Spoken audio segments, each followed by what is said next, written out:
Mana hozir 1 minut vaqt ketdi. 9 kvadrat joyga shpaklab qo'yib bo'ldik. Assalomu alaykum, azizlar, salomatmisizlar? Xo'p, sinovdan o'tkazmoqchimiz. Aspirol 9000 apparatini olganmiz. Biz ustalar oldin avvaliga shpatilda qilardik.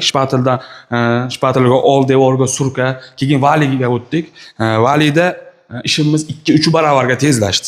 Endi apparat oldik, xudo xolasa, umidimiz bor, yana bir 5 barobarga tezlaydi degan.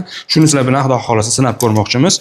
Joyimiz 290 ga 315. 15 tiyagani haqqi biz yopishtirmaymiz. 290 ga 3 bo'ladi shunda. Hozir buni sinab ko'ramiz.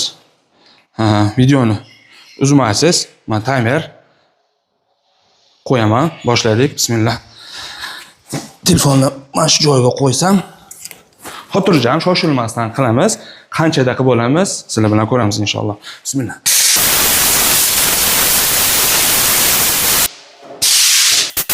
Mana hozir 1 minut vaqt ketdi. 9 kvadrat joyga shpaklab qo'yib bo'ldik. Shoshilmasdan xotirjam sepdik.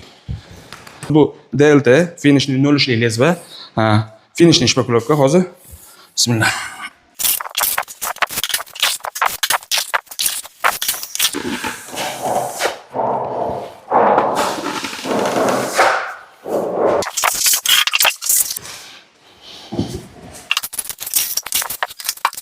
Alhamdulillah.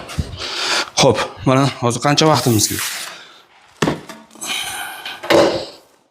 4 minut vaqtimiz ketibdi. Buni sayqallab tekislab olishga, sepishga. Hozir buni valida qilganimizda buncha vaqtda ulgurmasdik. Bundan 2 barobarga ham ulgurmasdik. Xo'p, usta akalar, nima demoqchiman? Apparat oling, shpatel iloji boricha kачественный yaxshisini oling. Bu eng zo'ri demayman-ku, lekin narxiga juda arziydigan yaxshi shpatel. Apparatni ham olishingni tavsiya qilaman. Tavsiyam bu reklama emas.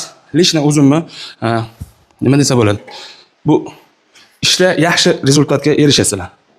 Ham sifatda, ham tezlikda, ham hammasida. Salomat bo'linglar. Hammaga rahmat.